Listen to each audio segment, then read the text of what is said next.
Welcome back to Nick Lenz's movie review, episode number 70. Yeah, episode 70.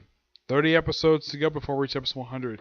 As I'm going to do for the next video after this one, I have no idea. But this one I'm viewing the last known Star Trek film to release. This is the 13th film of the franchise. This is Star Trek Beyond, released roughly in 2016, 3 years ago. There were several really big films released that very year. Stuff like another Star Wars, second time ever in the history of Star Trek films, a Star Wars film was released the same year as a Star Trek film. The last time was with Nemesis. This time for this film it's Rogue One, a very good film, and this film came out before Rogue One. Yeah, this was released, I believe, it was in the summertime. Yeah, this year also had the release of movies like the first Deadpool film, released on Valentine's Day. Let's see. Captain America Civil War, Batman v Superman. Let's see. I think Suicide Squad was released this very year. And there's like many others. Like a lot of really big movies released in 2016. Like if you look at basically how many films were released that very year, and how many, like aside from this one, really big ones. Yeah. Of course, this film was also released the same year as the franchise's golden anniversary. 50 years since the debut of Star Trek with the episode I think it was like Charles X, I think it was. That was the first episode of the series. This movie is set just a few years after the events of the previous film, where Kirk is simply toward the end of his 5-year mission, and here's the thing. This is probably by far the first Star Trek film to not feature Earth in any capacity. Not a physical appearance, but not even a holographic projection. This is probably the first time I can think of. Like, if you watch every single film prior to this, this is probably the first film not to feature Earth at all in any of the movies. I think officially, I'm trying to think though.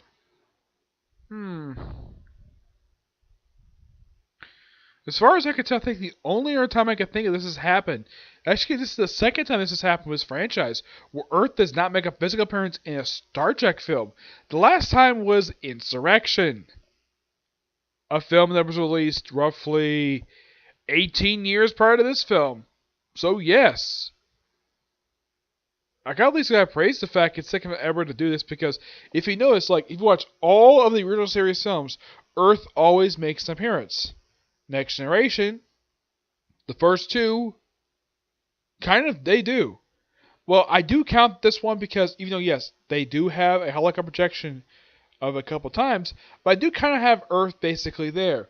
This one, Earth does not make any kind of appearance whatsoever. They go to an alien planet, and they spend most of the film on an alien planet in this other region of space. This is particularly very bizarre.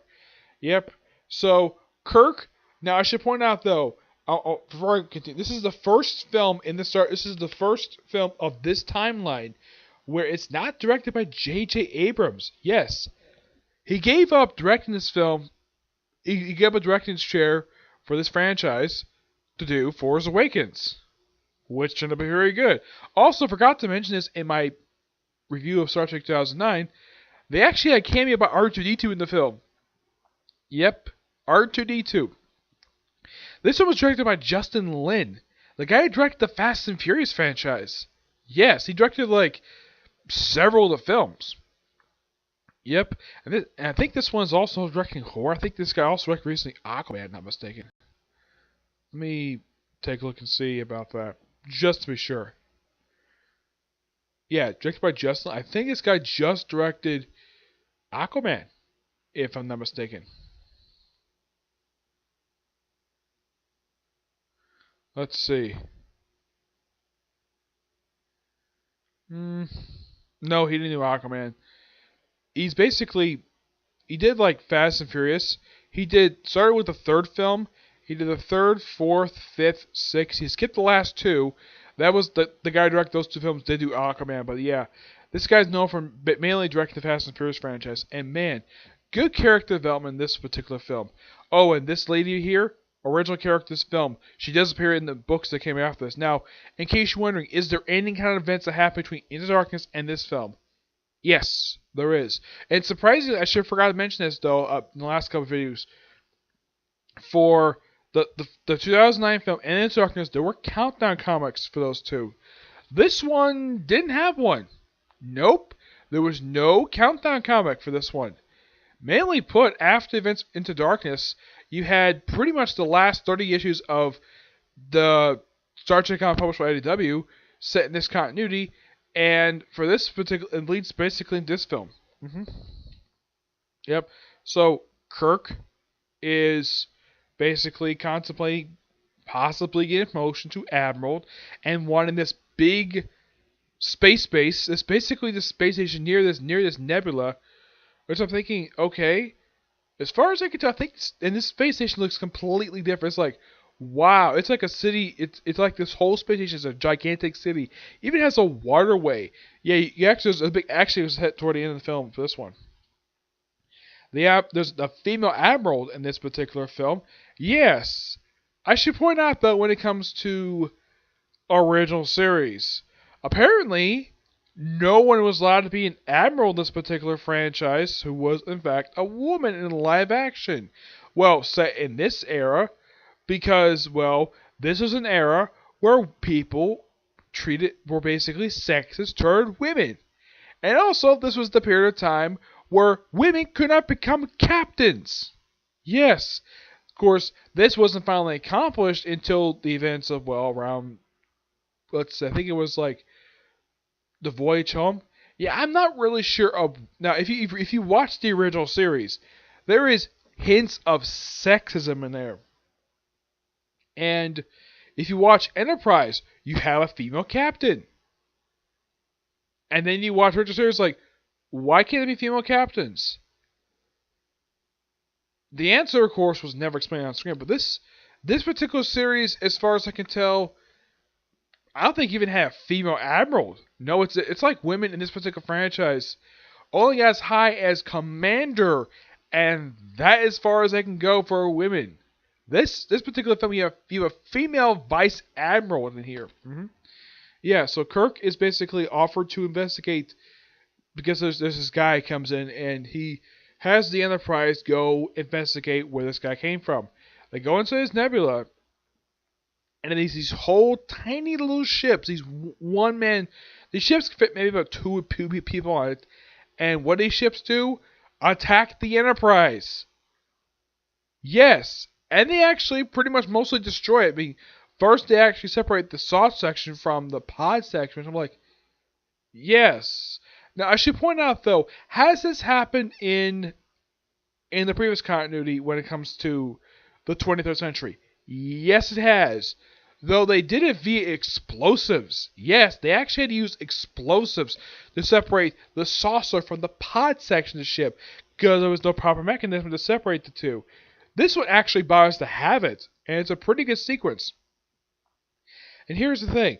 Most of the crew is captured by these marauders. They reveal who they are later, except for these people. Except for Kirk, Spock, McCoy, Chekhov, and Scotty. Yeah, these 5 people are the only ones not captured.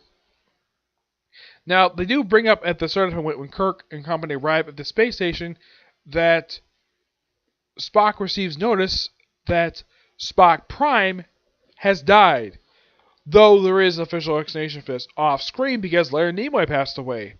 And of course, this film is noteworthy for being the last appearance on screen of the actor who played Chekhov. Yes. You want to know why? The guy got killed in a car crash. He wasn't even 30 yet. Yeah, second actor in just a period of about a year, get killed in a car crash. The last one before him, the one just before him, was Paul Walker of the Fast and Furious franchise. He also got killed in a car crash. I mean, seriously. It just by sheer coincidence, like, not long apart. Now, I have heard that for when they do a sequel to this one, because the plan's made, that they're not going to change, they're not going to recast, they're just going to write him out of the film. Okay, fine. Oh, yeah. Excuse me, you have Kirk working with Chekhov, basically get back to the bridge, get back to the soft section. Scotty is by himself doing whatever, and Spock and McCoy are off on their own. Of course, they're the ones who actually get immune from basically being captured. Also, the original series ship, the Enterprise, they have seatbelts on this ship. They actually established this in the first film, which in the last film they never really used the seatbelts at all that much. This film they did. Of course, they used the crash on the surface. Of course, they had to self-destruct the ship in order to make sure that they can get in the hands of these aliens. I will get to these aliens in a minute. Yeah. So, you have Scotty. I should point out, though, Simon Pegg actually wrote the script for this film. Yeah, he did. He wrote the frickin' script. Yeah, he wrote the script for this film. And, yeah, he wrote some comedy in there because Simon Pegg is a comedian. And there's this really weird sequence in the film where he is, well, how should I put this? He is, like, dangling off a cliff in one scene, and the next time we see him, he's just perfectly fine. Yeah, as far as I can tell, they gave no explanation why this was. Also, okay, because it's Scotty, this never happens to him any previous, and this is nowhere something happens to Kirk. He comes across a smoking hot alien, a female alien, comes across Jayla. Her name is, Jayla. Yeah, this smoking hot woman, he comes across her, and kind of becomes sort of his, well, a woman who follows him around. And, of course, she leads him to a starship she refers to as her house. They reveal the ship as the USS Franklin. Yes, an NX ship. Now, when I first saw this in the trailer of this ship, I didn't know what the name of the ship was. All I knew was, holy crap, it's the NX-01 Enterprise. What the heck is doing here? I thought it was in decommissioning. Nope, it's a completely different ship. It's actually NX-03. Though they incorrectly referred to it as a Warp 3 vessel, which I thought was odd because these ships were Warp 5. Why is this Warp 3? Yeah, that's our explanation that's never thrown in there. Yeah, of course, there's mild references to basically the Enterprise series, especially since the captain of the ship was a former Mako. Yep, because when Federation first formed, they pretty much absorbed the Makos into Starfleet. Yeah, this guy was apparently a major before he became a captain. Well, of the Franklin. Yep. Yeah, so they also at the beginning of him, they actually set this up pretty early on. That's one thing I praise for these starts. They do set some early on, and they pay him off. Spock gives Uhura this particular device, this particular gem, that emits this strange radiation. And there's a joke about this later, and Dr. Mo points out, though, you basically play a tracking device on your girlfriend. It's implied they kind of end a relationship, but they do hook up pretty much later. So, it's another runs to it. They also, there's this thing, and of course, that I should point out, George Takei actually criticized this film for this. For having Sulu be gay. Yes, it's implied he's gay, which George Takei didn't like this at all. I mean, yeah, the actor himself is gay, but he always played a Kaoru Sulu straight. Why is he gay? No idea. It's one of the most bizarre things related to this character. He does have a daughter, implied this guy must be his husband. Yeah, because he puts his arm around his waist. Okay. Yeah, and this is what George Takei criticized about this film. Turning Sulu to basically homosexual. Yep. He has no problem, from what I can tell, he has no problem with the actor. He didn't like this development for Sulu at all. I mean, yes, they do change the actor originally came from because, well, the character's supposed to be Japanese, but the actor's Korean. John Cho is Korean. Yeah. So, this happens in the space station, though the daughter does appear later on in the film. Yep. So, like, eventually have everybody all meet up, though Spock and McCoy are briefly trapped in this trap thing set by Jayla. They also come across a special weapon that this planet developed by these aliens who are on this planet. Yeah. And the leader of the aliens, played by Idris Elba, I'm going to spoil this right now. The captain of the Franklin is the leader of these aliens. Yeah. How the heck this was accomplished, how they turned humans into what you see in the film, it's a very bizarre explanation. Apparently, he takes DNA from other aliens and absorbs basically because he develops sort of a special touch ability using this machine that he came across that to keep himself alive. Because basically, this guy is over 100 years old. Because he wanted to keep his crew alive, and he just transformed himself into an alien. Though later on in the film, he sort of goes back to being human, but it's not fully, but it's one of the most weirdest things. And also, he kills 2 Starfleet officers.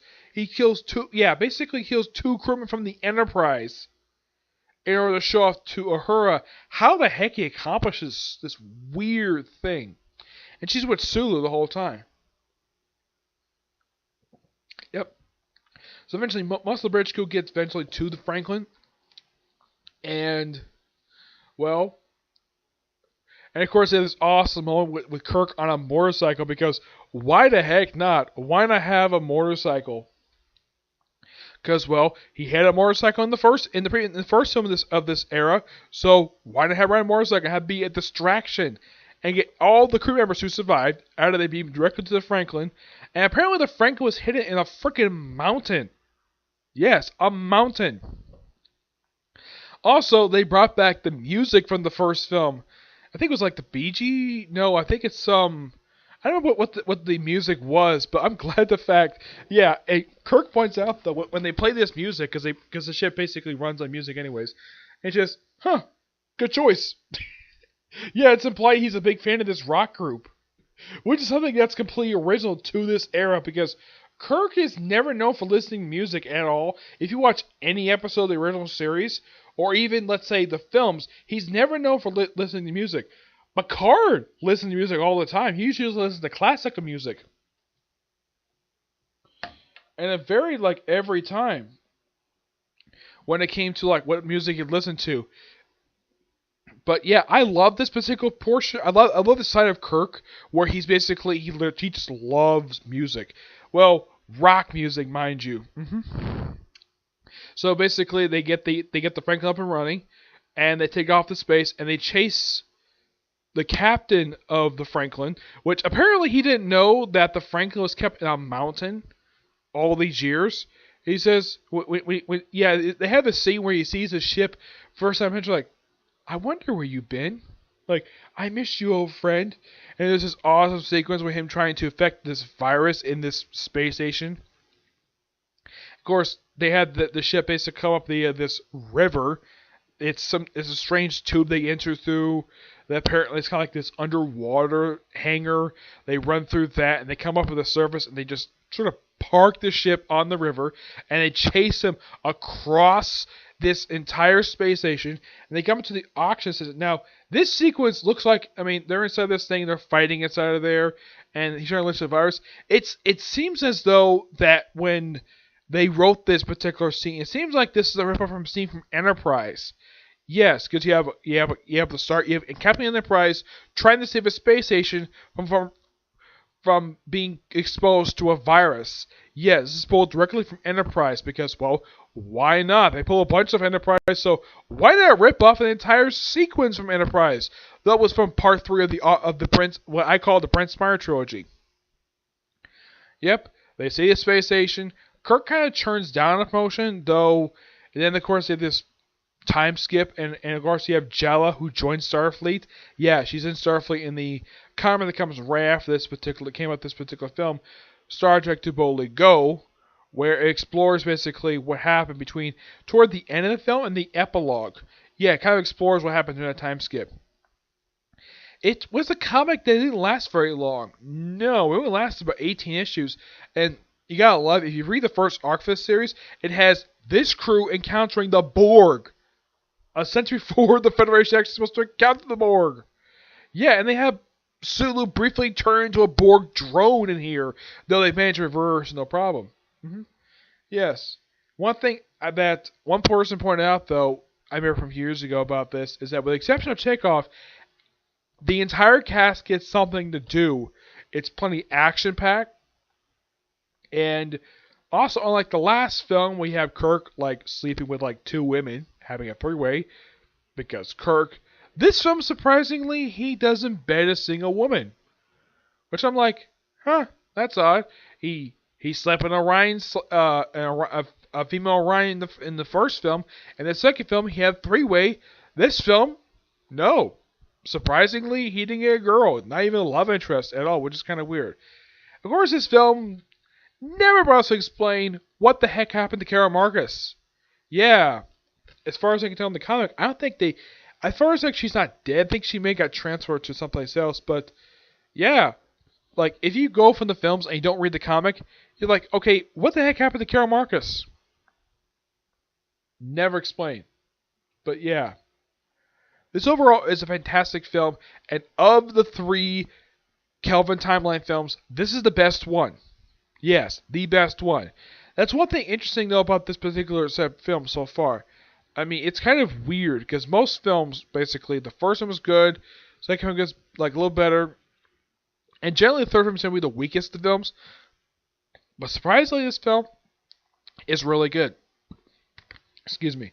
Also, in my honest opinion, it's the first odd number Star Trek film that's actually good, and this is my honest opinion.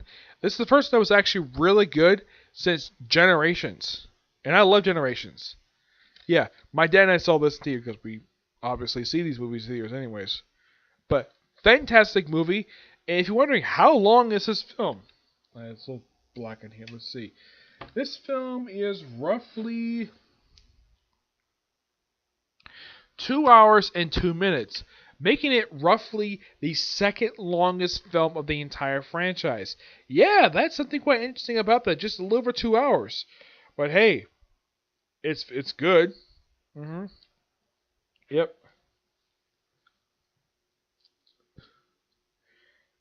Yeah, and plus the humor works in here very well.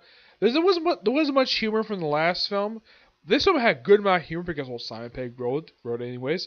Robert Orci got a chance to. Now Robert Orci wrote the script for the first two films. This film, no, it's just Simon. I don't think. Let me look around here and see exactly what he did. Yeah, it's just Simon Pegg and Doug Jung. These two are the only ones who actually wrote the script. Roberto Orsi just does produce. He has producing credit. Yep, that's all he does. Yep. Now, I do have to do some criticism about this film. It's about the Oscar nomination. This film was nominated for Best Makeup. Really? Best Makeup? That's all you're going to nominate for? You're not nominated for Best Special Effects. This film has got really good special effects. Like you could have had Chris Pine get an Academy nomination because how good he is in this film, or at least any of the actors could have got one. Like, could have got any other thing, but why Best Makeup? Seriously, this is so stupid. Yeah, the second good film of the franchise, and he gets nominated for one award. Best Makeup, and lost. Though in the case of last time, First Contact got nominated for Best Makeup and lost No Professor. This one lost the Best Makeup to Suicide Squad. Yes, this film lost an Academy Award to Suicide Squad. A film that was mixedly received. No Professor basically is critically acclaimed. But, yes. And of course, there's a whole tirade, and of course, everybody has said their piece. How the Oscars are very outdated, and how they do their nominations. Like, the Oscars had this humongous reputation in the last, let's say 10 years, where they nominate films, let's say for Best Picture, for example. They nominate films that a lot of people never saw. Yes. That's what it is a lot of the time when they mention these when they announce who the Best Picture nomination is.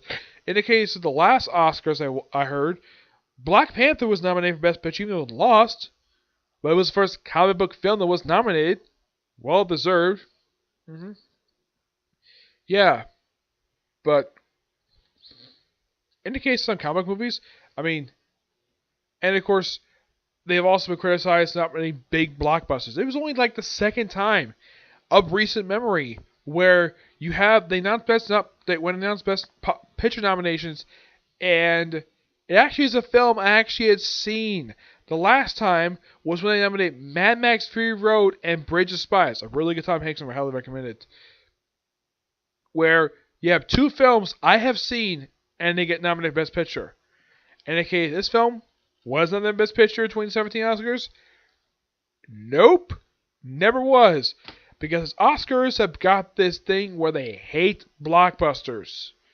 They hate films that everybody else loves. If I would nominate this film for anything, if I was running the Oscars, I would nominate this film for best. I would definitely give it the best makeup because makeup's really good in this film. But I would not give it that. That's not the only award I would basically nominate for. Special effects, set design. Sets in here are fantastic. I would also nominate for best script because it's got a really damn good script. And yeah, I can nominate for plenty of awards after just one. Yep. So yeah, that's particularly it. Also, 9.5 out of 10. Fantastic film. Yeah. As a film review next for my movie reviews, I don't know. I have to think about it. But there's no movie review planned for tomorrow. I was hoping to do like more videos today, but because of time, nope. So probably tomorrow. So tomorrow you see reviews of at least 3 shows, at least 2, Black Clover and Fairy Tale. Aside from those 2 videos, there's probably like one other video planned for tomorrow, and that's probably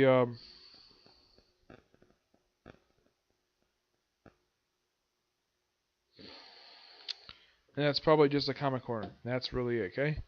But until we see you next review, bye.